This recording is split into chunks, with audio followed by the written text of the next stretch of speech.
The main focus of the highlight session is the use of MRI in the clinical diagnostic workup. So we have had MRI, of course, for many, many years, and we can use it visually.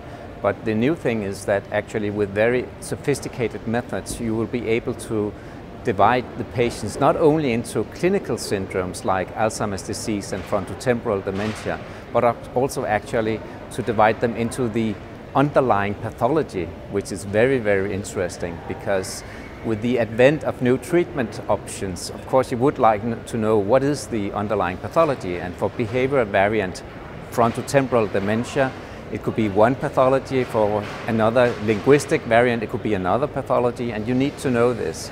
So with these techniques, you can actually try to define these underlying pathologies. So that's very interesting. Amyloid builds up in the brain 25 years before you get the symptoms in Alzheimer's disease. So there's a time window for treatment opportunity, which is very important. So now you can define people based on amyloid positivity or negativity, and those that are amyloid positive, you have treatment options. So that's a new way of looking at it. So all the treatments that we are using right now for dementia patients have actually been negative. Those that are trying to remove the amyloid, they are negative.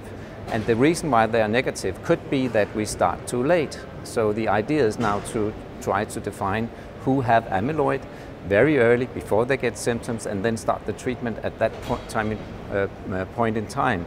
And this is very important to use like amyloid imaging for this purpose. For the time being, I would not recommend everyone to get screened for amyloid.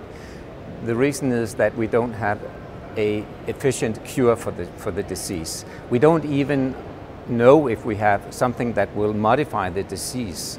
So once we get the positive results hopefully from these new trials, we have to, I think, identify first those that are at risk, and then perhaps